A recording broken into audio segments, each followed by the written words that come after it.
Okay, I'm going to keep the opening remarks relatively brief because it's the second day of our conference, but for those of you I haven't met, my name is Cale Kropp. I'm a graduate student here in the department at the master's level. I'm a Canadianist, but I'm presenting a theory paper, which is hilarious to me, a little later today. Before we go any further, we would like to acknowledge that the land on which we gather is the traditional, ancestral, and unceded territory of the Musqueam people. It's important, however, to actively reflect on this reality and act intentionally with the understanding that we learn, research, and relate to one another in the natural world on stolen land.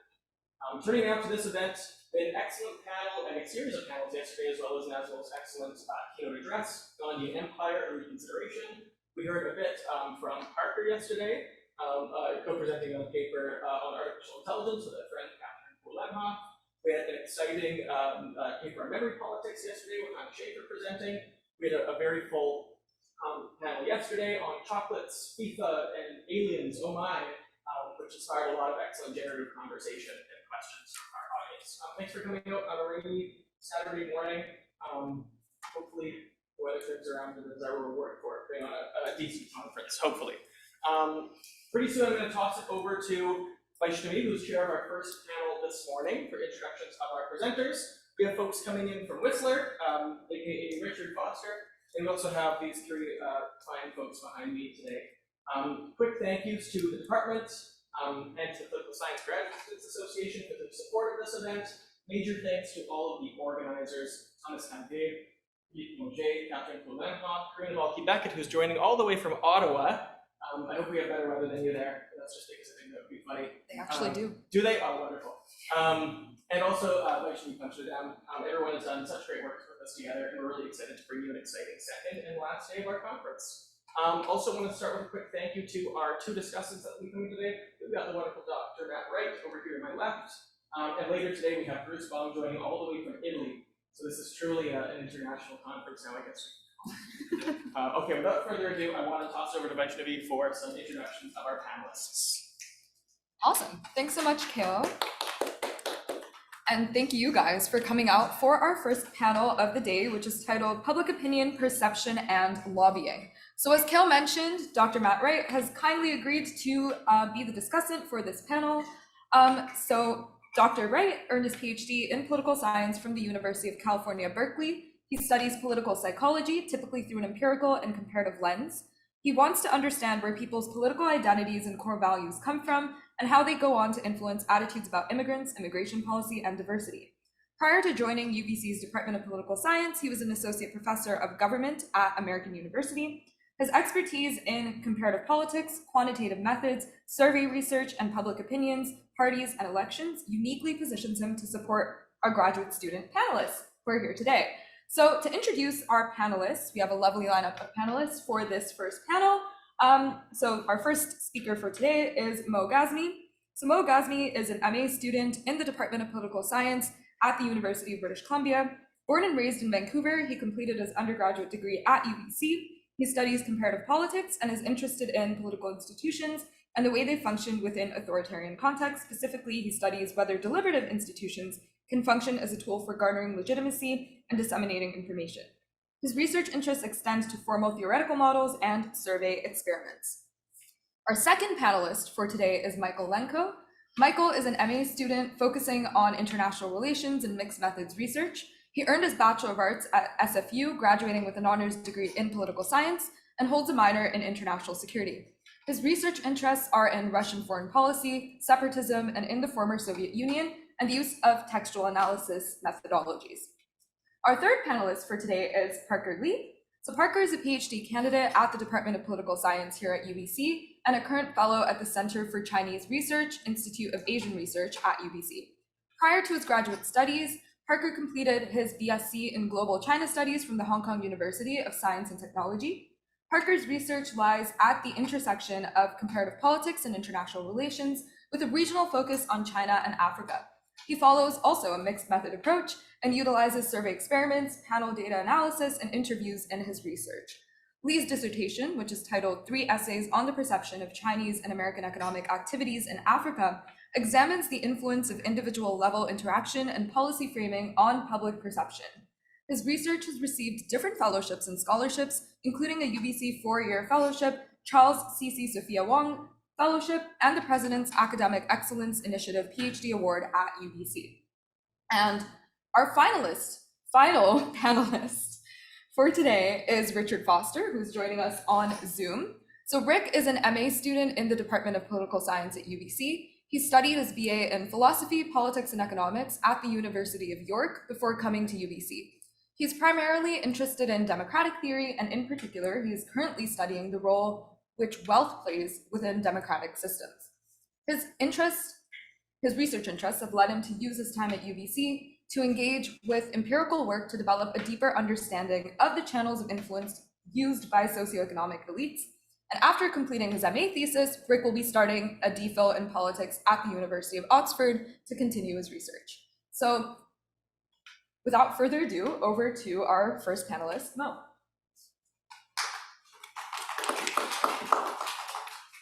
Hi everyone, thank you. Excited to get started. Do I get like a pointer thingy, or will Just give me a thumbs up. Or okay, sure. So my presentation is about a survey experiment to satisfice or not to satisfice. This is about the effect of wording on survey response. So next slide. So what this talks about is political violence. So as everybody can probably guess, political violence is a huge issue in politics, especially since, especially 2016 in Western context, you saw a lot more of a rise in right-wing nationalism, which is really correlated with a lot of increase in discussion about political violence, actual acts of political violence, and most especially reporting on political violence. So estimates of how much support there actually exists for political violence. So research from around the world suggests that significant segments of various populations exhibit propensity and acceptance for political violence against vulnerable groups and those they disagree with. So some survey reports indicate results as high as 44%. So that's to say that 44% of people support political violence against, for example, refugees. And others assert that the actual proportion of political violence is only about 1% in reality. So using a survey experiment, in this presentation, I seek to address the discrepancy by looking at the literature on political violence and examining the challenges of using surveys to collect data so that I can draw broader conclusions about using surveys as a tool for obtaining politically sensitive information. Next slide, please. So, again, survey research tells us that significant populations ranging from citizens of the US to Europe, like countries like Germany, support political violence against some groups. A scholar at Princeton named Danziger in particular claims hate-based violence persists amid increased criminalization, and one reason for that is because of widespread citizen support. So what she does is she conducts a survey to measure levels of support for political violence. One of the questions she asks is this one up here. So attacks against refugee homes are sometimes necessary to make it clear to politicians that we have a refugee problem. What is the issue of a question like that?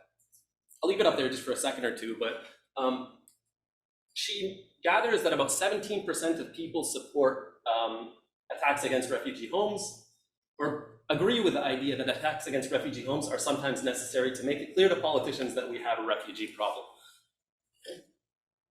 That's a pretty substantial number if you think that kind of support will lead to actual violence. But then you have other scholars, if we move on to the next slide, who argue that the current survey data overestimate support for political violence in the US. They point to two things: ambiguous wording and a lack of attention paid to respondent engagement. In other words, they're saying that they're not measuring this level of support accurately. So it makes it seem a lot higher than it actually is. This creates an issue where respondents satisfice. In other words, they do the minimum that they need to do to satisfy the demands of the question. Just next slide. So how can we overcome this? So Westwood et al. Suggest fixing the ambiguous wording, but really emphasize accounting for disengaged respondents. So their idea is when you have a question with ambiguous wording or other issues in it, those who aren't paying attention will just click anything, and that might, 4 times out of 5, 3 times out of 4 result in levels of support for political violence, even though they don't actually support it, they're just satisfying. I assert that more attention needs to be paid to ambiguous wording and overall question design rather than just ensuring that respondents are engaged. One reason for this, if we go back to Danziger's claim, she talks about how she actually ensures that respondents are engaged. She takes Westwood's advice to fix the disengaged respondents, removes them from the results, but she doesn't fix the ambiguous wording, as we will see in a little bit. So to measure to what extent and how it is best to mitigate the bias, I conduct a survey experiment. Here. So I ask a question as it was structured and used by Danziger to test two hypotheses. I take her exact question and use that as the reference group. All treatment groups, which I'll ask a slightly different question, will have a level of support for political violence below that of the control group. So that's Danziger's base question.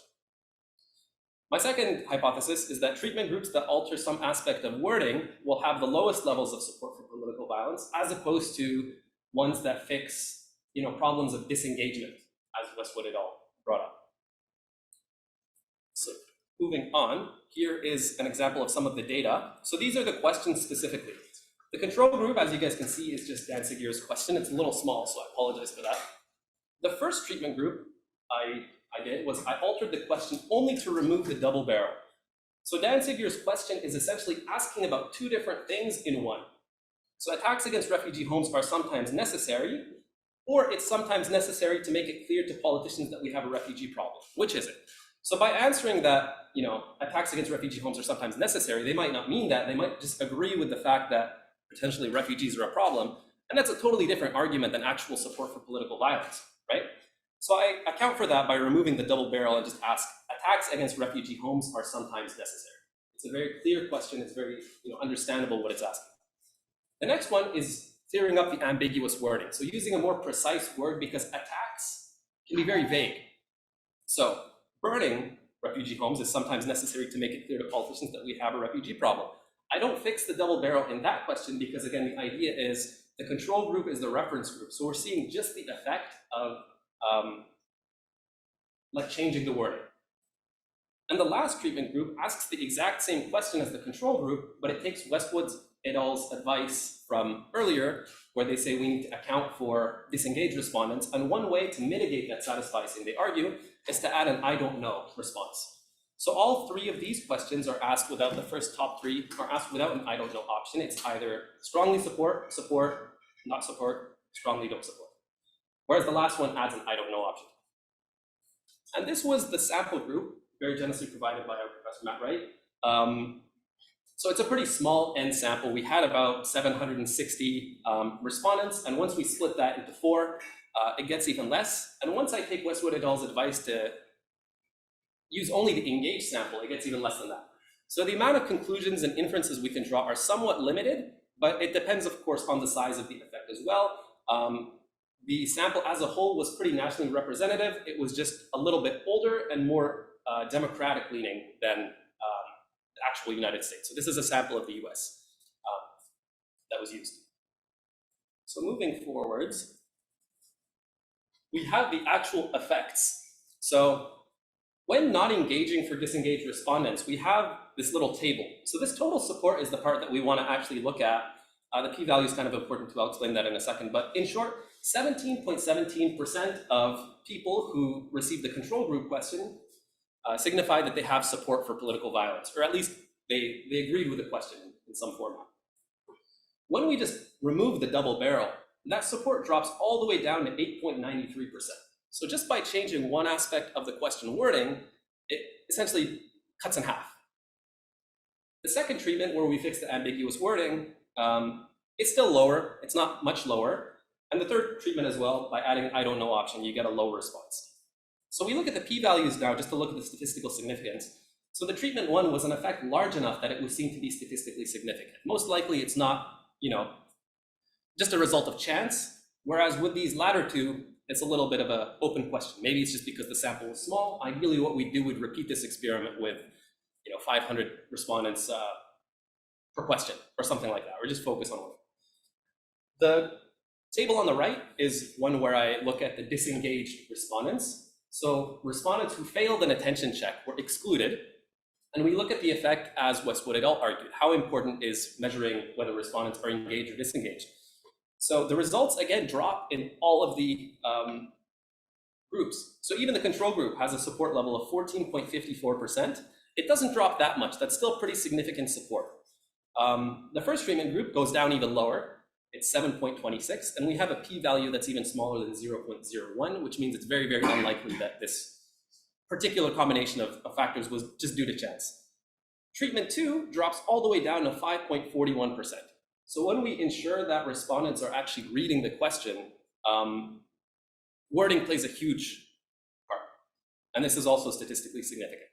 The last question, adding an I don't know response, again, it goes down a little bit, but not very significantly. So it kind of makes you wonder how important adding an I don't know option necessarily is. It seems like there's a priority in fixing things like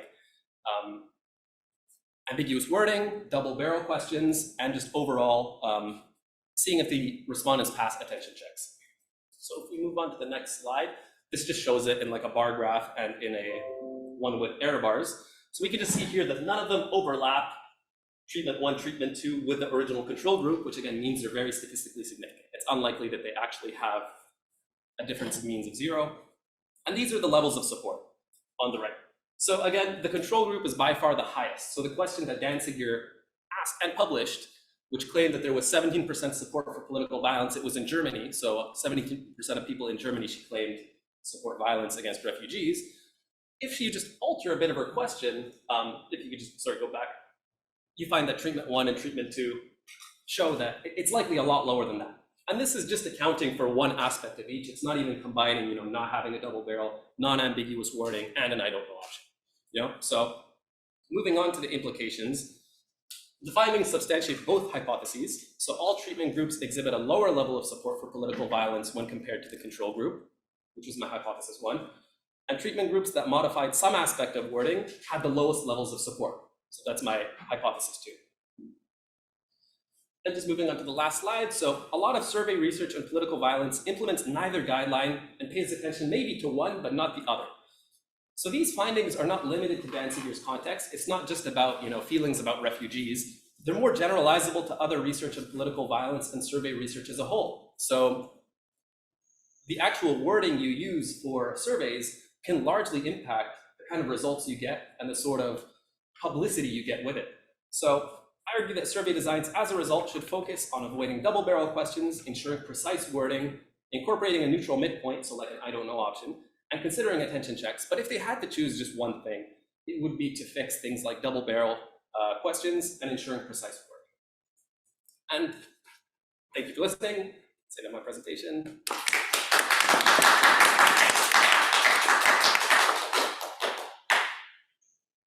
Over to Michael.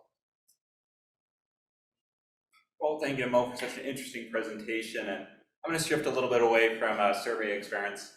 And so my presentation is from Perestroika to Putin, interest group influence in foreign policy making in the Russian Federation.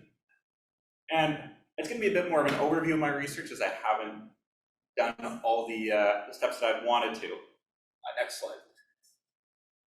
And so essentially, why is this important? Well, recent geopolitical events from the Russian Federation really show the significance of this issue. And so not much work has actually been done on Russian foreign policy changes. There's 3 distinct groups that's been thoroughly researched and we know a lot of information about.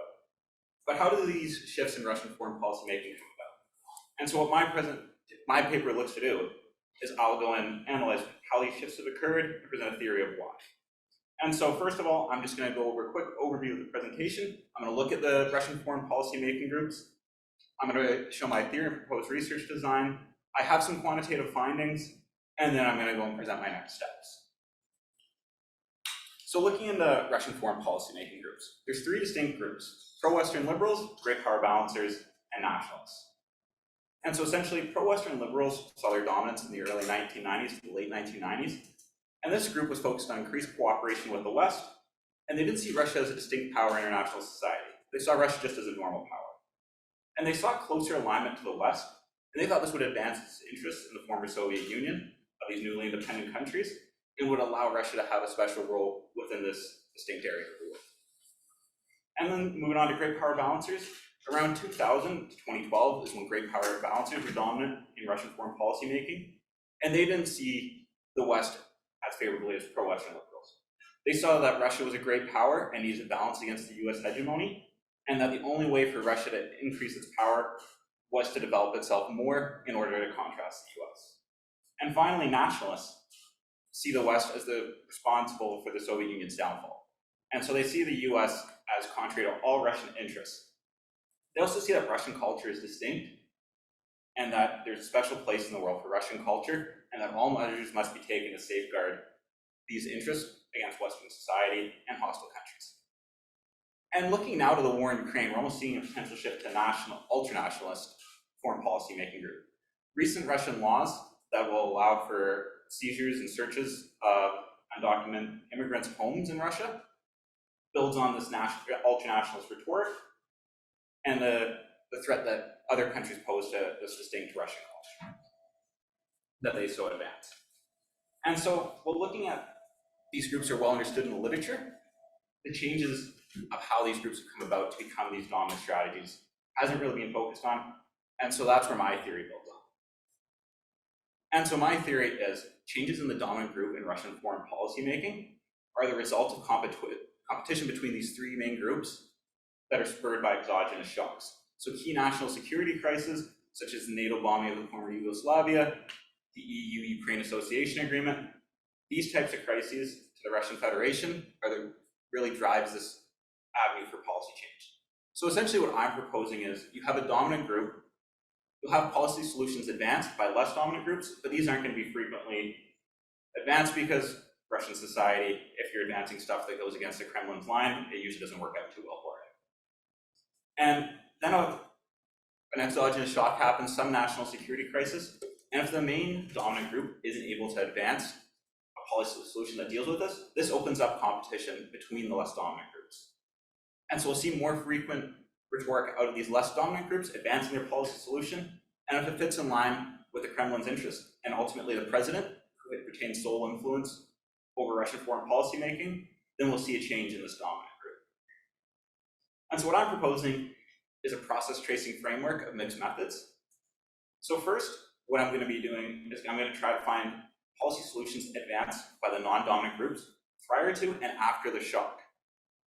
And so what I'm going to say is we're going to see these policy solutions advanced before, but maybe it's only one time.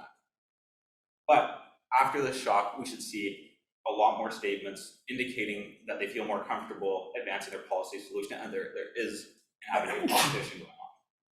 I'm also going to do a qualitative and quantitative analysis of the key security documents. So these documents are foreign policy concepts and national security strategies.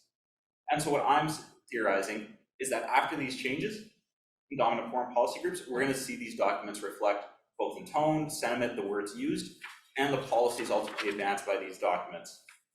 And so this design is going to allow me to change how foreign policy is developed over the 32-year history of the Russian Federation as an independent state. And so next, moving on to the elites that I'm going to look at, I've chosen three elites: Andrei Kozyrev, Yevgeny Primakov, and Nikolai Patrushev. And all of these men, they all represent different foreign policy-making groups. Andrei Kozyrev was a foreign minister of the Russian Soviet Federative Socialist Republic and the Russian Federation. He was a key supporter of Boris Yeltsin and Mikhail Gorbachev, and a high-ranking diplomat in the Soviet Union. And he was ultimately part of the group that favorably viewed the West and saw that increased cooperation on the West would allow the Soviet Union, or the newly independent Russian Federation, to develop more and advance its interests. The next elite is Yevgeny Primakov, and he was the director of foreign intelligence in the newly created Russian Federation. He was foreign minister after Kozyrev, and he was ultimately prime minister in the late 1990s. He was also a close advisor of Vladimir Putin after his time in politics in the about early 2000s. And so he rose to the security services, and he represents the security services interests in the late 90s and early 2000s. We saw Western alignment as unproductive to Russian society and Russian interests, and he saw that the only way to balance against this US hegemony and advance Russian interests was for Russia to play a larger role in its traditional great power role in a multipolar world. And so lastly, my last elite that I'll survey is Nikolai Patrushev. He's the director of the FSB, was the director of the FSB, and now he's secretary of the Security Council, which is an important, influential body in Russian foreign policy making.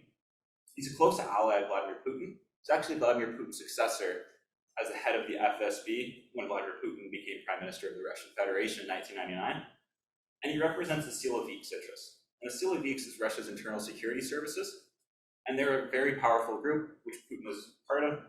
And ultimately, this group views the West as the reason of the Soviet Union's downfall, and that they must do everything to counter the West. And so next, I'm just going to talk about my process tracing chart. It's not finished, and so any comments on it would be greatly appreciated. And so essentially what I'm trying to do here is, I'm trying to show the types of evidence that I'd expect to find in these cases. So whether it be the elite statements that I'm looking for in the media, or whether it's my data set of all these Russian foreign policy concepts and national security strategies. And so what essentially I'm proposing is, if we see any of these in each group of my process tracing chart, this would indicate that my theory is true. And so this allows me to scope my project so there's a lot of different types of evidence, and I'm not just relying on one single type of source. And so now into my quantitative findings. I'm just presenting a limited overview of the quantitative findings. I have more, but these are some of the ones that I think are the most impactful. And so I have word clouds here, and these are the most common words, excluding words that you would expect to find in Russian security documents, such as Russian Federation, national security. And so essentially what we see is there's a large focus on civil society and key issues to Russia in the early 1990s, such as the state of the armed forces. You see nuclear weapons there. Nuclear weapons were a big issue post the dissolution of the Soviet Union and what to do with these. But it doesn't really refer to the international system. And this really indicates what a Western aligned Russian government would have been thinking about. They're not thinking about competing with the US or Russia's strategic interests abroad. It's mostly concerned about consolidating the state and dealing with some of these regional issues that Russia sees as key to its interests.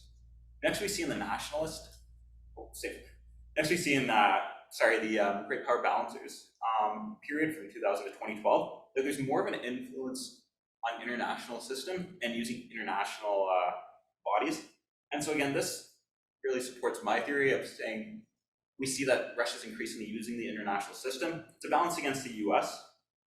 And then finally, looking at the nationalist period from 2013 to now, we see a large focus on Russian culture and Russian heritage. And so this again indicates that protection of Russian culture, advancing these nationalist interests. We also see a lot more references to strategic security and strategic policy, which again, you'll see in the next slide is really emphasized. And so these are my bigram analysis, which are the most commonly used pairs of words from these key strategic documents. And so what we see again is we see that there's a lot of focus on Russian regional issues and domestic issues in the pro-Western liberal period. We also see that in the Great Power Balancer period, there's a lot more focus on the international system, international bodies such as the UN is mentioned. And then finally, moving to the nationalist period, we see a huge emphasis that we don't see in any others on culture and Russian heritage, Russian language, and we also see again a larger branch into strategic mentioning, such as strategic partnerships, strategic policy, which again show that Russia is focusing more on the international side and advancing its interests to contrast the West.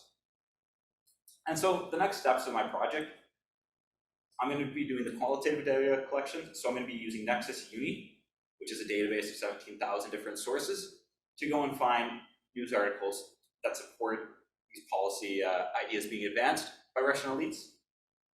And then I'm going to go and analyze these policy statements. I'm going to see whether they appear in these strategic documents, and I'm also going to see how they refer back to the findings I have quantitatively.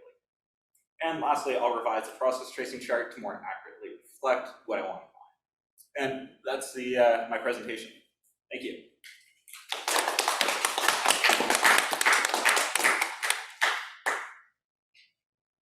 Thank you so much, Michael. Turning the floor over now to Parker, but just quickly, a note for panelists. I'm holding up the 2-minute mark sign, so if you see me waving a piece of paper around, that's what that's about.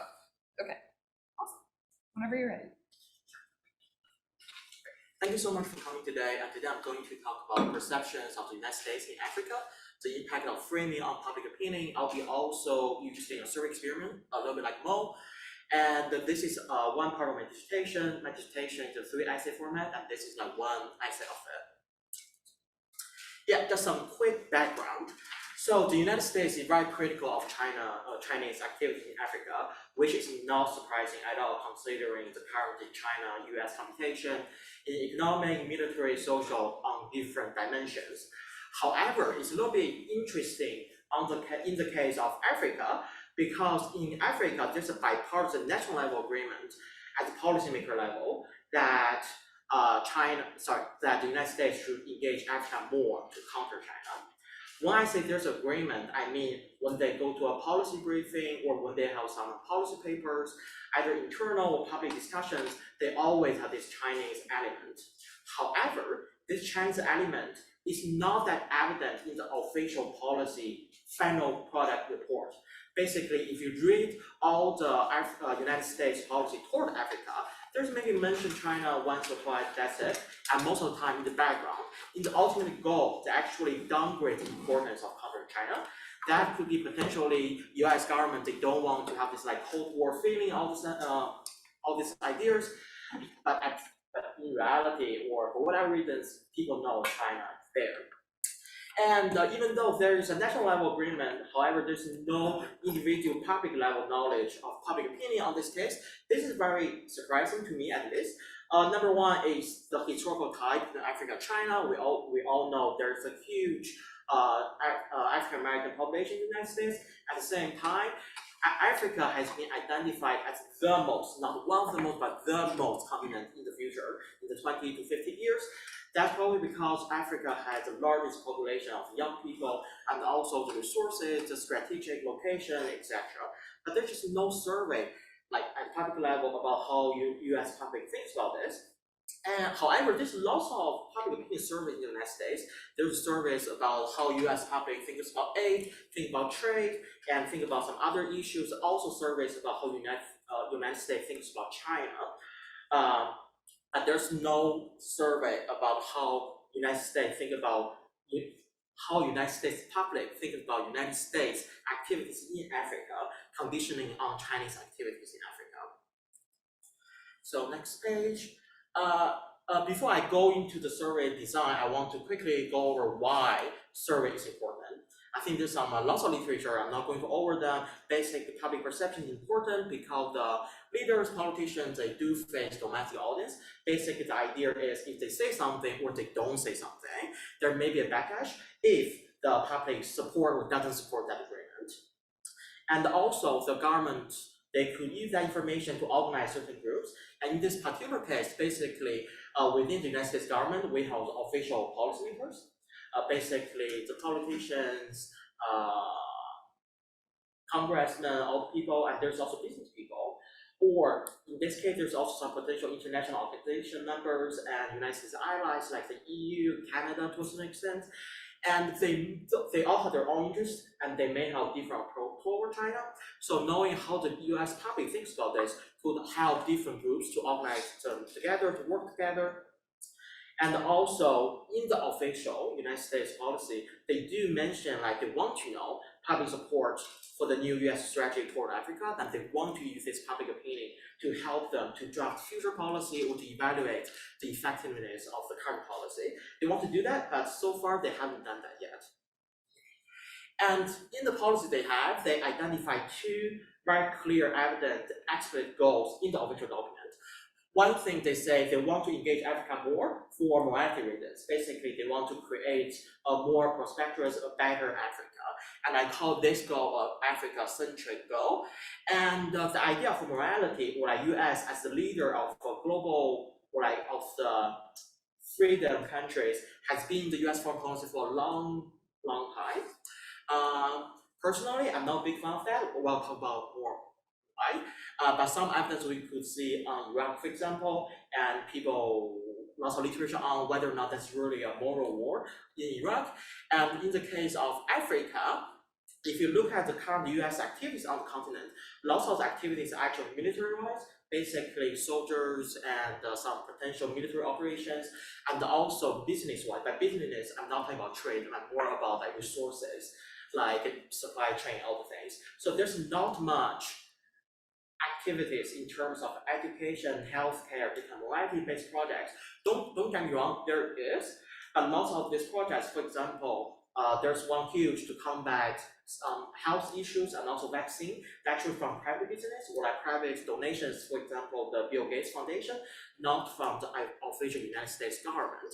I also want to clarify a little bit here is United States is doing a lot in Africa, don't get me wrong, but sometimes they do it through international organization, right? And it's actually international organization mandate saying the member state you should donate or like contribute certain money to the Africa. Another goal in the official US policy is more realistic. Basically, United States want to engage Africa more because to advance the US own interest. And the interest here is very tricky word. We can argue counter China is also a political interest. That is correct, and I agree with that. However, the policy, when talking about interest, they are more focused on economic interest, especially on trade and potential resources and all those kind of interests. They try not to highlight that much about political interest. And these are the two goals, and in the goals, they also emphasize something saying there's like a party agreement on this, every party should work together. However, I'll show that later is I do think party identity matters, and I don't think the current US policy really emphasize how different party members may think about this issue. So my hypothesis is basically saying compare with the Africa-centric, which basically means a morality-based, we want to have a better Africa, and the US-centric, basically to advance US economic interests. I believe this China-centric framing, basically countering China, has a larger effect on increasing people's support towards this, toward closer US-Africa engagement. And as Mo mentioned, the wording does matter, and here one literature I highlight a lot and I cite a lot is from how framing works.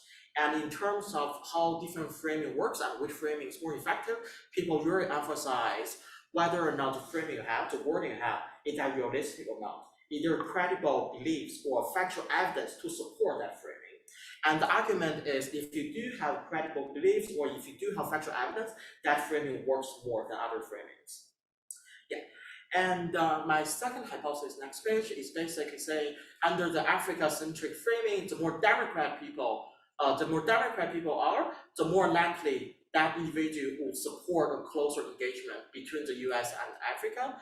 And under the US-centric, the more Republican-leaning an individual is, the more likely that individual will support engagement between US and Africa. Under the China-centric, the more Republican you are, the higher support you have toward close engagement between US and Africa. And here I want to highlight a little bit is here I'm talking about the length of the support, not the direction. So it's highly possible that both Democrat and Republican, they all support a closer engagement under, let's say, the China-centric framing. However, when they receive the same framing, I would argue the Republicans actually have a higher support level. And there are lots of literature on this. Basically, the idea is part that it matters in lots of different issues: gender, education, how much money the government should allocate to different issues. So party identity doesn't matter. Yeah. Next page. And here is exactly what I'm going to do in my survey. This is an official document, so I'm not changing any word here. Basically, every group will receive the same paragraph, basically saying last year there's a new policy, it's called PGII. We're going to talk about more about the policy later. But basically, this policy is saying we're going to leverage and streamline finance and co-invest to deliver game-changing projects, blah, blah, blah, blah, basically saying we want to do this. And at the end of this information, I will show people different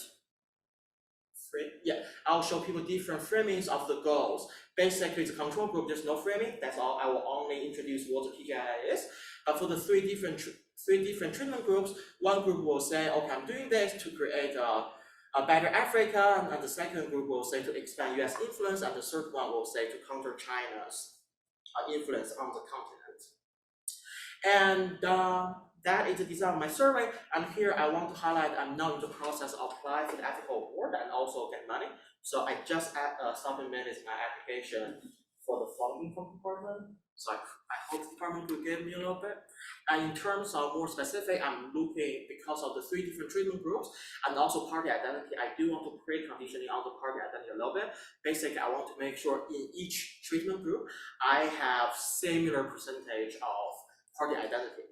And by party identity, I'm not asking whether or not you're Republican or Democrat. I'm more like Republican leaning, I'm Republican, I'm neutral, independent, or like Democrat and Democrat leaning. So I have different measurements for different levels of party, and combining with all this, I'm expecting about 2,000 completed response.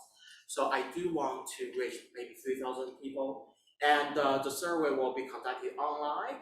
I haven't decided whether or not it should be on Amazon or maybe approach a survey company.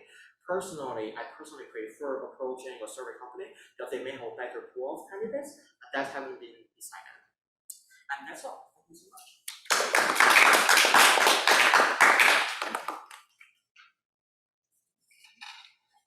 Wonderful. Thank you so much, Parker. Moving on to our final panelist on this panel, Rick, who's joining us on Zoom. I'll give you like Hello, everyone. Thanks, Vaish, for chairing this panel, and thanks to Matt. Rick, try speaking. Oh, can you hear me? Hello? Oh. Can we hear you, Rick? Can you hear me now? Yeah. Yeah, we can. Yeah. Oh, okay. Okay, cool. Yeah, thank you, Vaish, for chairing the panel, and for Matt for being our discussant today. So my project has been on trying to better understand the nature of interest group lobbying perceptions in the US. So we'll go to the first slide, please. Great. So lobbying is extremely unpopular, and almost all polls understand lobbyists as having way too much power, being untrustworthy, and often is dangerous to democracy. So this is just one poll from Gallup, which asked the public for their opinion on institutions in the US, with lobbyists being ranked as having way too much power. Basically, they're top of the power ranking. So why are they actually so unpopular? When we start to dissect lobbying and lobbyists as a whole, like, this doesn't make sense. So interest groups and associations which lobby are made up of large swathes of people, and almost everybody will be involved in some sort of interest group that lobbies. So the first type of group, they might be a cause group. So these are institutions like charities and social movements, religious groups, which have non-excludable social benefits for society. There is also another type of group, the sectional group, which is the professional business sort of associations and interests, I guess.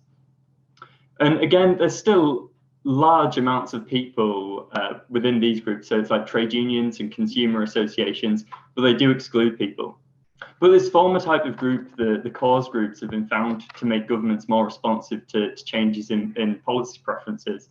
So this was something that Vince Hopkins, one of the incoming professors to UBC, has been doing.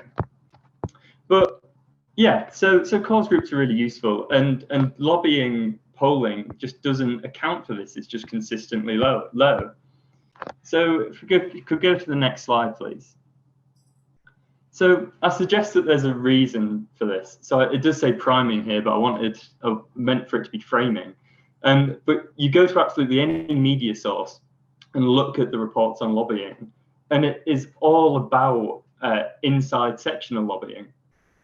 So by inside, I mean the type of lobbying which is closed door private meetings behind the scenes, which is a big contrast to sort of outside lobbying, where it's public activity, so things like petitions to try and influence policy. So for example, Uber in London started a petition up and got the public to sign that to try and defend its business there. So you won't ever see anything on, maybe not ever, but it's very rare that you will see something on sort of cause group lobbying. So things like charities and social movements, and lobbying being framed in that way. And what the media presents isn't a holistic image of lobbying, and that's why I think when people are responding to polls and surveys, they simply have the considerations of sort of inside sectional lobbying, so the behind the scenes business interest lobbying going on, when they're trying to evaluate lobbying holistically. So if we can move to the next slide, please. So in order to try and sort of prove this idea, I performed a vignette experiment. So respondents are given a basic explanation of lobbying and one of 5 possible vignettes. So the first one is nothing. This is a sort of neutral frame which makes no reference to the type, the group type or the action type of the lobbyist. The next 2 refer to cause groups and have different sort of lobbying action types. And the next 2 refer to the sectional groups, which could also be the inside or outside lobbying. So my expectation, given the slide before, is that the neutral vignette would generate the same response as the inside sectional vignette, and all the other vignettes would generate a more positive response, with the outside cause group lobbying being way more popular than the rest. So this would make intuitive sense. This is the group which deals in non-excludable social goods and works towards sort of public interests, and they work transparently. So then if we could move to the next slide, please. So for example, these are just a couple of the vignettes I use. So we've got the inside sectional vignette, which refers to a group of businesses. So the hypothetical American Energy Firms Association, and so that then it's sectional, and then it's inside in that it's referring to how they met privately with politicians in Congress. And then we also have this other example of the outside cause. So these are the 2 opposites. And then I come up with the Consumer Energy Savings Association, which, as I said, they act publicly. They work through petitions instead of meeting behind the scenes. And I was really expecting that this would make a big difference. So we'll move on to the initial results on the next slide, please. So I worked with a couple of questions. So respondents were asked for their attitudes on lobbyists over 2 questions and respond with either strongly agree, neutral, disagree, or strongly disagree. The first question considered whether the respondent thought lobbyists were good for democracy. So the initial results are congruent with the first of our expectations. There's not an awful lot of difference between the neutral frame and the inside sectional frame, and they both received the most negative responses at around 50% and the least positive responses. So, and then also, when we hold the action type constant, we also see that cause groups are preferred to sectional groups. But there's absolutely nothing consistent in relation to the action type. People don't really seem to care if it's inside or outside. Next slide, please. So the responses to my second question reaffirm these conclusions, although the question in relation to trust is way more negative across the board. So again, neutral and inside sectional frames were particularly negative. Then when we hold the action type constant, we see that the cause groups are again preferred. And again, no real consistency in the inside-outside distinction. So whilst the trust question was overwhelmingly negative, it was perhaps an error in my design to mention trust and lobbyists, where we're sort of targeting the people here. And I think that maybe it wasn't the best design, I guess. I think the good question is a lot more useful for informing my theory. Anyway, we'll just move to the next slide, please. So yeah, I did actually find, oh, sorry, these are actually mixed up. So the light blue is the question about good, if lobbyists are good for democracy, and the dark blue is the trust question. But yeah, there was a significant difference between the cause vignettes and both neutral and inside section vignettes, implying that these extremely negative reported attitudes in polling do not really capture the attitudes towards lobbying holistically, but only a I think it's fair to say that they're only capturing the considerations of inside sectional lobbying. So we'll move to the next slide, please, the implications. Well, polling should have the role of accurately reporting the attitudes of people towards institutions. And when this doesn't occur, it gives the wrong signals to politicians. And in this context, given the reinvigoration of the sort of drain the swamp rhetoric, the last thing we want is for cause group lobbying to be targeted by elites, given the important role which cause group lobbying plays in facilitating this form of representation. Cause group lobbying is great for responsiveness, as we discussed earlier. And so as such, I think that pollsters need to redefine lobbying when asking questions and be more specific about it, is to ensure that it's not only sectional lobbying considerations which come to mind when people are asked about it, or simply just asking separate questions on surveys to ensure that the attitudes towards lobbying are accurately reported. Thank you, everyone.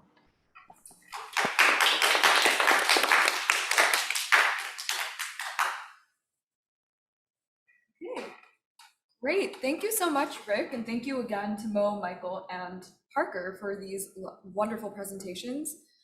Before turning the floor over to Dr. Wright, I want to indulge in my role as chair here for a second and say I thought all of these presentations were really interesting. Like, I'm personally in the theory subfield, and we talk about the role that discourse and framing plays in shaping attitudes and conceptualizations of various things all the time. So it's nice to see that that's something that tracks across subfields. So yeah, turning it over to Dr. Wright, I guess. Great. Thanks for this invitation and opportunity to read this stuff. I'm familiar with a lot of these papers already, which is why I'm going to be extra hard on those people. So what I want to say is that I'm just going to summarize some stuff for you guys, and I hope Rick can hear me. So I'm going to summarize a little bit, but I've written up comments that I'm going to send you guys or have them sent to you at some point. So like a lot more, there's more to say. I don't want to take up all day. Those of you who know me will know that my comments lean negative, and so don't take it personally. If I don't say anything about it, it's amazing, right? Like, so I pick the flaws. I'm like, do this, right? So don't take it personally. Okay, so I'm gonna just go in order. I'm not gonna try to synthesize or do any of that. And I'll talk about them in the same order they were presented. Most paper I really like. Well, I really like them. They're all good. But a couple things. First, in revising this, I think one thing that you could do that would really help would be to consult the literature on political tolerance.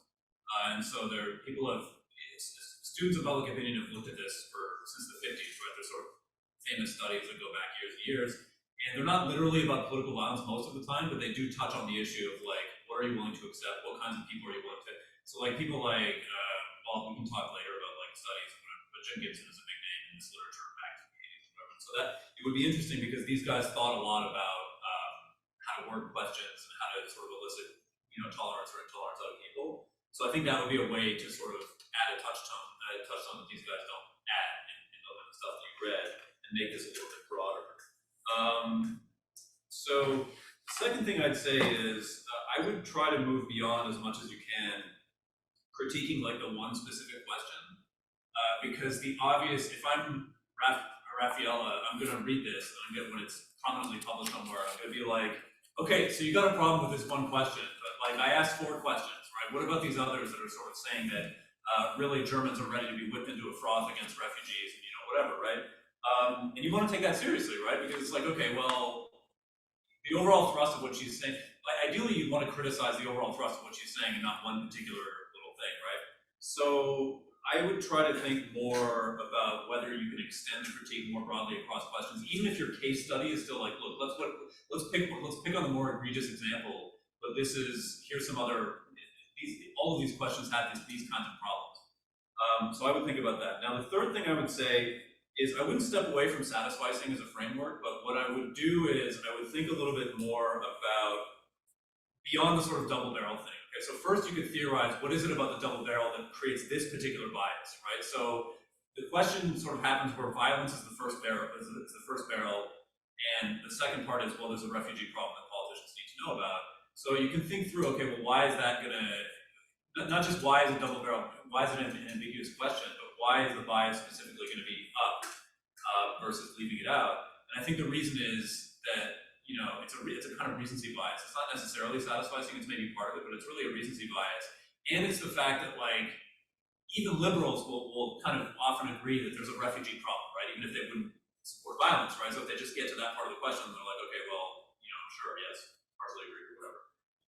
I also think there's a couple of things that really need to be picked up here in terms of, like, the more you step away from, like, just picking on the methodology of the question, you say, well, what's really going on here in substantive terms, the better the paper is going to be, right? So one thing that I really thought about was the lack of personal responsibility in these questions, right? Like, you're not asking people, like, are you willing to burn down somebody's house, right, to send a message to a politician, which, you know, there'd be zero support for that, right? For, you know, but you're asking, you know, is this a thing that needs to be done, right? It's very, like, you know, like, it's abstract. And so both of those things matter, but I think that the motivation of this literature is, listen, your neighbor is ready to go and commit murder, so we better pay attention to this, right? So, like, that's not what these questions show, right? These questions show that there's a broad dissatisfaction, maybe, right, if we believe them, but abstract, right? People are not, like, you know, arming themselves and going and burning down houses necessarily, right? Fortunately. The other thing is, there's a lack of specificity in a lot of these questions about what violence means, right? And so, and we talked about this before, right? I mean, like, there's a difference between, like, you know, throwing an egg at somebody's house, which some people would consider a violent transgression, maybe, and, like, actually burning their house to the ground, or, you know, murdering relatives, or whatever. Like, there's all kinds of, like, it's a wide spectrum, right? And, like, so we don't really know what people default to in the abstract when you ask them a question like this, and so that's something else you could pick up on, even if you can't necessarily get to it with the design.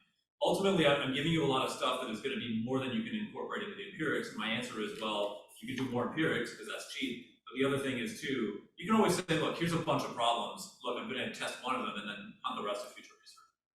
Okay, so the second paper on Russia, which I really enjoyed because it was totally out of my wheelhouse, and it was something that is the one that I hadn't seen before, right? So I was really interested in reading about this.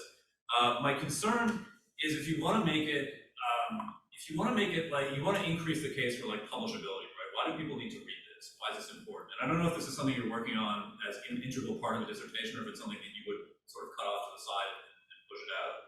So there are a couple of ingredients in the paper as it is now. And again, I'll say, like, I realize that all of these are works in progress, right? So I'm not assuming that everything is done, right? There's a couple of things. You've got a holistic description of policy development in phases, right? To say this is sort of what happened in the zero, this is what happened in the zero, so on. You've got a causal model that you're laying out about how bargaining games sort of unfold, you know, among elites. And you've got this nice quantitative textual analysis. And what's, you know, those things, if you can make them sing together, it's going to be awesome, right? But, like, what's not clear yet to me, and again, if you want a prominent publication, you're going to get a reviewer like me. It's not all going to be like Sovietologists. It's going to be people like, why should I care about this? And my critique, if I wake up on the wrong side of the bed or my baby's crying or whatever, it's going to be like, this is all very circular, okay? Like, at this point. It's circular in the sense that, like, I don't necessarily know from reading this what the empirical evidence that you're showing us is telling us that we didn't already know, right? Like, so part of what you're pitching is this is a methodological innovation, which I think is great, but you're going to have a hard time selling a methodological innovation that reveals perceived wisdom, right? You want the methodology, you want to be able to tease something novel out of it, or unintuitive, or surprising, or whatever. And if you can, you can, right? But if you can, like, otherwise it's going to be easy for people to just be like, okay, well, we read this nice long description about the 3 phases of policy, and then it turns out that, oh, we were right. You know, and it's like, well, yeah, like, that's not, you can make more of a case there, you know what I mean? The second thing that I'm not super clear about is, like, how the data that you've got, and again, I know this is in progress, right? But, like, how the data that you've got speak to the specific links in the causal chain that you want to test. So another way of sort of making this a non-circular, like, hey, you guys have got to read this, would be like, I'm looking at this model that you've laid out, and I'm like, this is super interesting, right? But essentially all you're doing right now with the quantitative text analysis is seeing if certain themes emerge or not, right?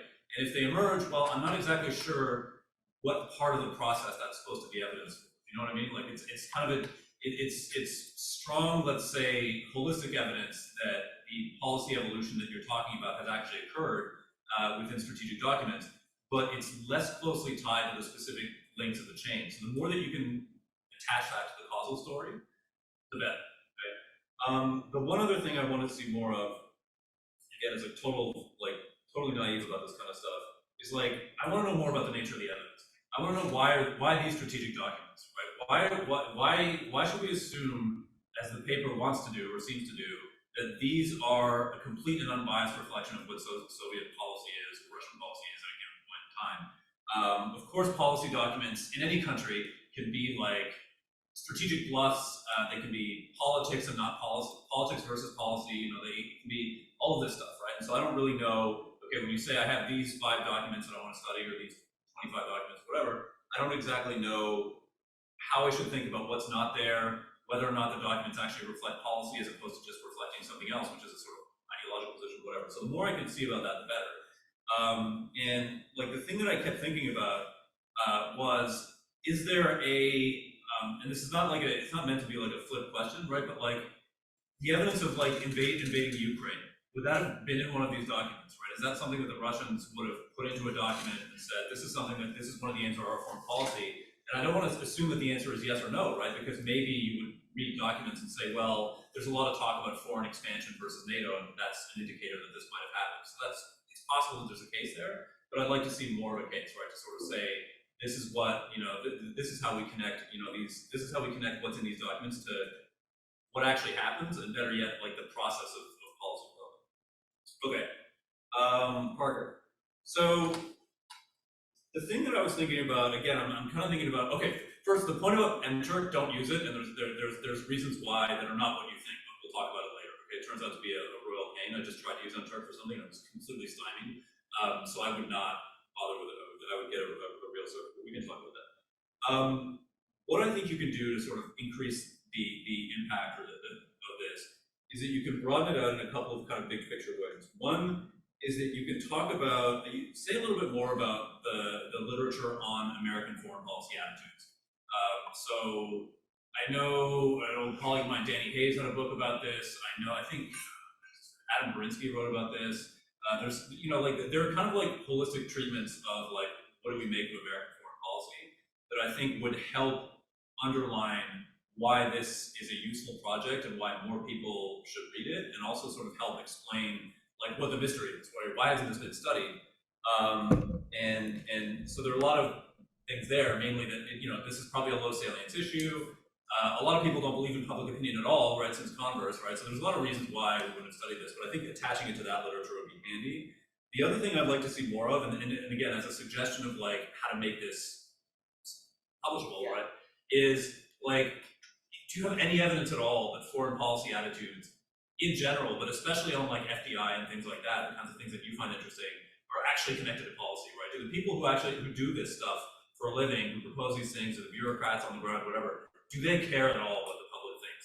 Maybe they do and maybe they don't. If you can say that they do, then that's great. And this is something I've dealt with a lot in my own research, because people will say immigration policy has nothing to do with what people think about it, right? So that would be something you can do. The one other thing I'll say is, in terms of theoretical development, we've talked about this some in a different context, although I don't think about this particular paper. There's a small point which I don't think the sort of Help Africa frame should be qualified as a moral frame, even though I know why you're calling it that. The reason is basically that all of these explanations are moral in some sense, right? Like, so a realpolitik, you know, frame on like we have to stop China, that's a moral argument in some sense, right? Depending on how you frame this stuff. So saying, well, this is a moral thing and these are not moral things, I'm not a big fan of it. The other thing is that moralization is more about a style of politics than a particular set of attitudes. So I would stick more to just like an Africa-centric frame and just like don't use loaded words like moralization there. The other thing that I want you to think about, and you may not agree with me, and that's fine, but I want you to think about your theoretical explanation for this is, for what's going on and for your expectations, is tied to interests. And it's very plausible that people don't answer survey questions with any kind of interest-based conceptions in mind, and yet may actually respond in similar ways to what you're projecting. What I would suggest would be to consider this as a kind of an identity issue, as an alternative explanation to an interest-based issue. So the interest-based story, correct me if I'm wrong, but the interest-based story right now is essentially that we expect the pro-US prompt to be sort of reasonably strong, but we expect the anti-China prompt to be especially strong because it's more soundly tied to the facts of the case, right, citing Sean Cookman and all that. I think another way to think about it is that people are reasoning in terms of social identity or in terms of identity. So they're thinking about what is their, they're thinking about what is their responsibility, what should they support in the context of being a good American, or what does a good American support? And so a frame of saying this is going to make the US more powerful in the world is probably somewhat positive, because it ties back to what Tajfel and others sort of refer to as in-group love, or in-group, pro-in-group sentiment. And then introducing the rivalry with China introduces threat, right? And so attitude threat against threat against a cherished identity, an American identity, is going to produce precisely the same pattern as the one that you're hypothesizing, but not for an interest-based reasons, or at least not for, they're superficially similar, but like the underlying motives are very, very different. So, and as a subset of that, and I don't necessarily advocate this, but as a subset, I could see certain people reading this and being like, okay, so if you're showing me that people don't want to help Africans just for the sake of helping Africans, and that they're also hostile to helping Chinese, or sorry, they're hostile to Chinese expansion of the world, that this is really just about racism, right? And that there's a kind of, within the broader identity argument, that this is really just people don't like Africans and they don't want to help them, and people are suspicious of Chinese, therefore they're going to, if they feel like China's making a move, they're going to be against it for like racial reasons. I don't think that's necessarily the case, but I think some people will read this and argue that. Okay, so all I will say at that point, and then I'll leave it, is just like, when you're designing your study, you want to make sure at least that you have something to say to people that want to, your story about interest may be true, but you want to be able to have a design, and it's tricky, but you want to be able to have a design where you can tell people this isn't really about just identity and reflexive Americanness or whatever. Or if that's the story, you want to be able to tell people, yeah, this is the story, instead of saying this is about strategic conflict or whatever. So think carefully when you design the vignettes and all this kind of stuff. Like, how can you help ensure yourself that, like, sort of make it so that like different theoretical stories are not leading to the same empirical outcome? Because then you're kind of up a creek, and then people will say, well, you say it's because of this, and I disagree, and whatever. So there's probably a way to be thoughtful about that ahead of time before you spend a whole bunch of money and do a survey or whatever, and then get a result that is more persuasive to everyone. Okay, last thing, rig study. So I really like this study. I think it's really creative. It's not on a topic I've thought about a whole lot. The one thing, we can talk more about the empirics. Generally speaking, the effects aren't strong. Don't ever have a table where the means are upside down. That's just weird to look at. I found it profoundly jarring for some reason. It was totally like, I was just like, this is just weird. Like, I know what these numbers are. I get it. You did it right, but it's just like, so don't do that. Okay, like have them going up, right? But that's not important. Okay, what's important is, I think, you especially, because you've thought about this, but I think all of us in this room would read your sort of theoretical explanation for why people don't like lobbyists and be maybe a little bit unsatisfied. Okay, so your explanations, as far as I could tell, were firstly that, well, people might not like lobbyists because they don't support the underlying causes of the lobbyists, so they think about like big oil or something, which, okay, that's fine. The second is that people are broadly dissatisfied by institutions and they associate lobbying with just broader politics, and so like if people become unhappy with that, then lobbyists kind of go with it. And the third is that there's a media stereotype that's out there. I don't think any of this is wrong, but I think if you dig deep, you think, why do people really not like lobbyists? And I thought of 3 different things that you could look at in terms of, or think about at least, in terms of individual level motivations, because that's what this paper is about, right? This paper is not about like, why do politicians benefit from lobbying? It's like, what do people think? Motivation 1. People don't like lobbyists because they perceive it as an illegitimate form of political participation in a democracy, right? That basically, compared to like voting or holding a protest sign or putting a bumper sticker on your car or whatever, that like lobbying is illegitimate. It's not something that's part of democracy as people conceive. So that's reason 1. Reason 2, people might not like lobbyists because they see it as anti-majoritarian, right? In the sense that like lobbying is the province of the few against the many. And so you could think about big oil, not just because we don't like big oil, but because like this is like 5 guys in a boardroom with billions of dollars against a majority of people. Or you can think about the NRA as like a small subset of people that are really powerful lobby against like strong majorities that want more gun laws, whatever, right? So illegitimate participation, anti-majoritarian. And the third is that it's anti-egalitarian, right? Is that it's not fair that I have, all I can do is go and vote or write a letter to my legislator or whatever, and these guys get to have backroom meetings, they get to go on the golf course and smoke cigars, they get to do all this.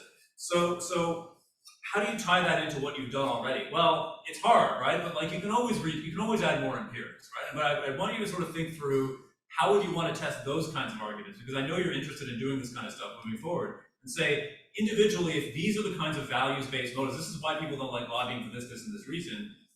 I think a lot of your study can speak to this, but I also think that you can do more in the future to ask people like, questions about like how egalitarian are they? How much, what's a legitimate form of political, et cetera, and then you can condition the experiment on all of that kind of stuff. But we can talk about that.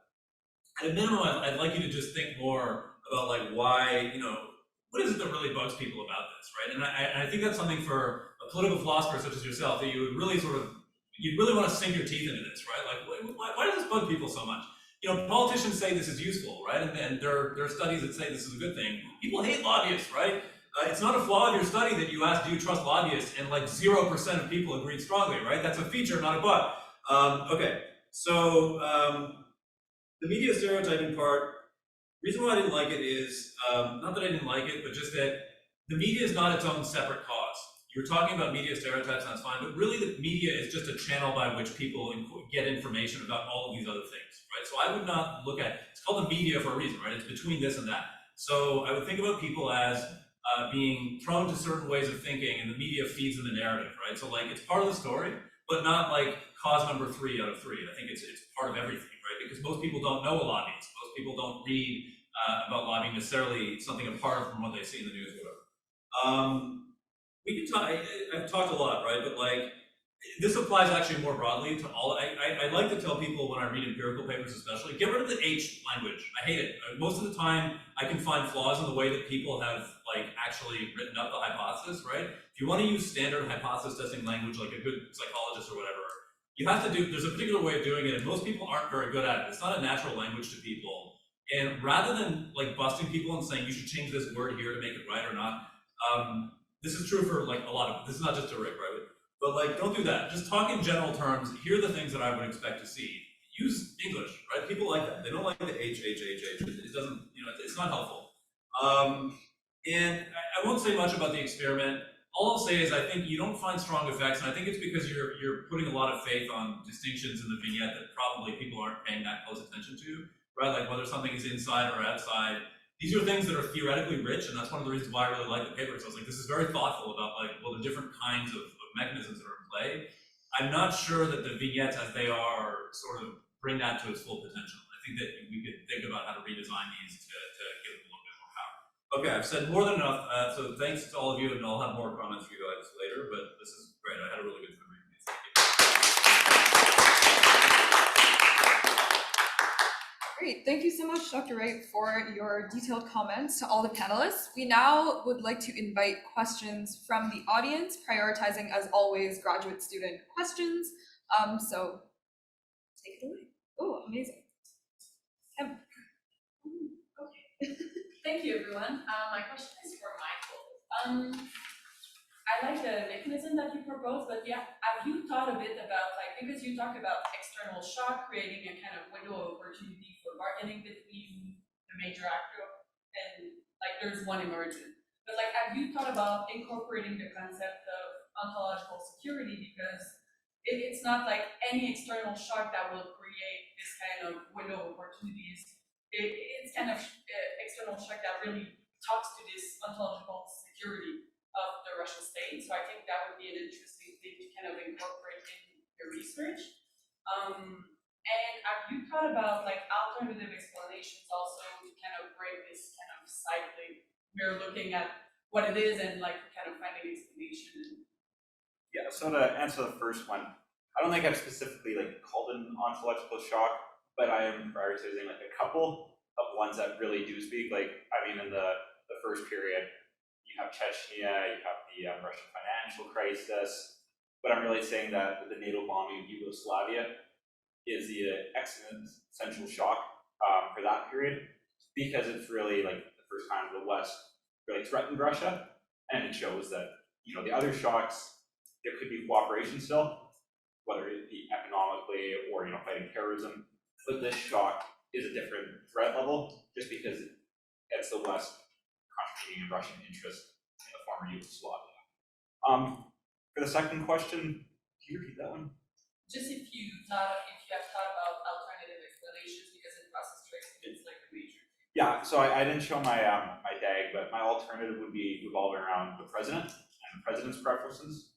So, for example, whether Putin's become more nationalistic over time, because you do see a development in character of Putin from being more Western oriented, fighting terrorism in the early 2000s to what he is now, and almost being ultra-nationalist. So that would be my alternative of these figures changing their persona to match Putin's policy preferences.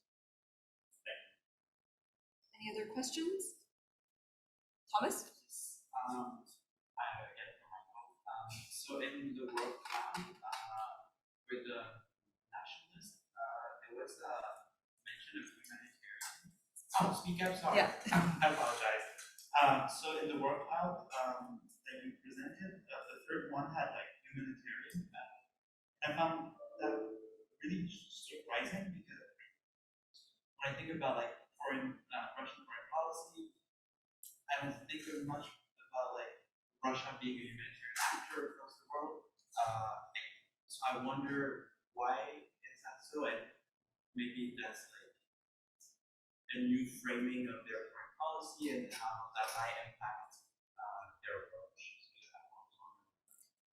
Russia does consider themselves humanitarians. I mean, oddly enough, with the path of destruction followed by Russian violence used, but Russia's used it to justify past invasions outside of that period as well. I mean, in Georgia, it was framed as preventing ethnic cleansing of South Ossetians from the Georgian state, and that's essentially how they justify that invasion. So it's, from my interpretations in my house, so that it's more justifying Russia's actions abroad and using that humanitarian framework in a strategic position. It's a framing.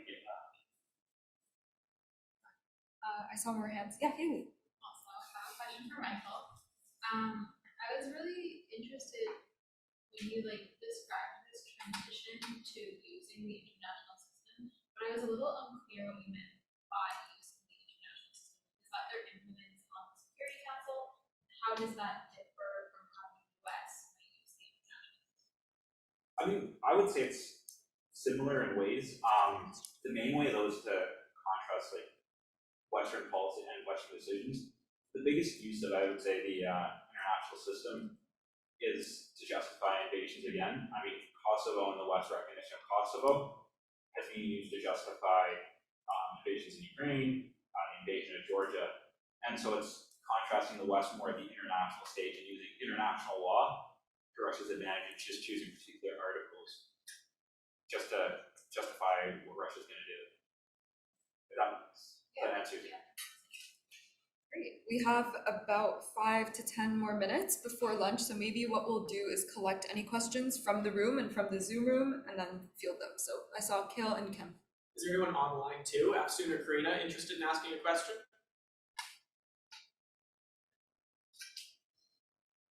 I'm good. Okay. Awesome. I'll ask a quick one. Funny enough, I was going to ask one of Michael. I'm not anymore. I had a great Arjun like leverage question to put to you, but I'm not. I have a question for Mo, because I actually found your presentation incredibly useful for the stage I'm at in writing my own MA thesis and in theorizing ways to construct a kind of survey response. And so the work on the double barrel kind of question considerations is really useful for me. But there's one piece on a slide that I'd actually like you to speak a bit more on, if you have anything to say on it, right, about removing I don't know responding from questions. Mm-hmm. So I'm kind of curious about forced responding and what to do about when participants actually don't know the things that they're being asked. And so different tactics or strategies in line with the other material in your presentation that would help researchers in political science still capture that important information, but in a way that's still going to kind of respect the other work, the excellent work that you did in your presentation. Right, yeah, so I don't suggest that you remove an I don't know option. I think it's important to add it. Like the citation was what it all. They say that's one way to mitigate the effects of satisficing. So if a respondent really doesn't know how to answer, or if they're just not reading it, they'll choose the I don't know, and that doesn't bias the actual results you'll be getting. I guess it's just one thing to think about, because if you don't want people to kind of cop out to a certain extent, you really want them to answer, you would not use an I don't know question, but then you'd have to really pay attention to wording, like how you're asking the question, what exactly you're asking, and which way, which direction you expect the bias to go. Because if you remove the I don't know, if you expect it to go upwards, you have to think about why. If you expect it to go downwards, you have to think about why. And if you think you're just getting more accurate results, then it makes sense. But as you said, like adding the I don't know option is it's an important tool to ensure that the results you do get, you can be somewhat more confident in. So it's kind of like a trade-off, I would say to a certain extent, if that answers your question. Yeah, certainly, that helps a lot. And then Kim had a question as well. Yeah, it was a follow-up actually on what you said, Michael, because you said like some external shock increased the level of threat, but like what I meant by what I was asking is like, what kind of threat is it? Is it like a threat about who we are as the Russian Federation, or is it like a threat for borders, or like just specifying that level of threat would kind of allow you to really kind of tie up your causal mechanism, I think, and just specifying what is it. Oh yeah, I definitely see what you mean now, and yeah, I think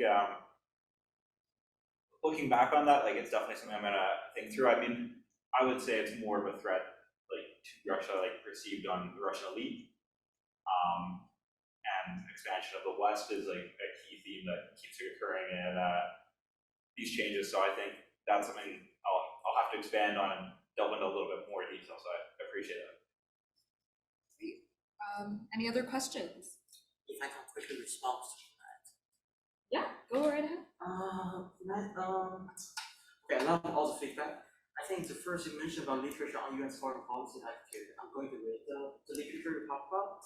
And now I have only read some literature on US foreign policy toward Africa. And maybe that's why I call it that model. I understand the morality thing, because the literature I read on US toward Africa, lots of their key argument is really like, oh, US is a world leader. Lots of literature stuff to me are very actually commendation, not like development of the nature. And in their policy recommendations, they say we need to help Africa because of these moral issues. But I totally get that framing, whether or not to call it framing. I'll think about that. I think my main concern, we talked about this many times, a few times, is how to prove public opinion really matters. I still don't know since last time we talked. At first I thought, okay, maybe it's a different subfield thing. Because when I talk to, for example, children Eves, like they never just okay, the domestic audience done, that's all it means. But I do realize when I talk with you and also talk with some like people who do public opinion in the United States and Canada, they do say you need to emphasize why that matters. I don't know, because I think on one hand, my feeling is I don't think it really matters. Yeah, I think it matters in like in this Don't case. write that in. I'm not going to talk about what I want to say is that in this case, I think it matters in a strategic way. That's why I think one difference I have now compared with my prospectus is I realize in the official US policy, they did mention they want the data on that. And whether or not how they deal with it, I'm not sure, but they do need it at least. And that maybe, I need to think about that. I really need to think about how that matters. But I do think that matters in the sense, probably not from government, but actually for lots of business groups or something. Because I told some people when they want to write a report, when they apply for funding from government or something, they actually need evidence. And a lot of this evidence is actually needed to people need it. Yeah. Again, I need to think about that. But I'm very interested in that identity issue. When you say identity, do you mean identity as good American citizen? Yes. Okay. Potentially. Yeah, because so the problem is when I say it, I'm wary of the fact that people overuse that language a lot when they do research and they don't think about it very much. But like, what I mean is a process that has to do with people's sense of who they are, what their nation is, as opposed to like what's in our interest, right? Essentially, we can nuance that. That's fine. But like, but it's entirely different than like motive, right? To sort of say, I feel like this is better. The U.S. should be more powerful, whatever. It's very different, and especially since there will be people who read this that would be like, this is all about racism against citizens, right? yeah, and actually in my first term prospectus, I did talk about this a little bit, and so it's like, don't talk about that. I'm with you, right? But like, you want to be able to rule it out because Yeah. somebody's going to be like, that's what this is, you know, and like. I need to think about that, but for now, we talk about identity. To be honest, I didn't think about my identity as good American. My point on identity is more like party identity. I think it's an interest story, or it's a party identity story, and different parties respond to different interests, or the same interest, but different party identity how people respond. But I'll think about like the identity of being a good American, and think about treating China as a threat. I'll think about that. The way to say, if you can't come up, that's on the other point, if you can't come up with a way to say, this matters, because I can show you this study that says politicians care about what it means, say, this is a valid question that should be explored in future research. And then you've acknowledged the point. It's a lazy point. This is why people will make it, because it's a really easy thing to say, like, oh, why does this matter? And it's like, well, it's interesting, right? So you can say, this is an interesting point, it needs to be looked at. I'm not going to look at it here. Okay, wonderful. That brings us right to time. We're going to break for lunch, but first let's give all our panelists another big round of applause. And then we will reconvene at 1:30 for our final panel. I gotta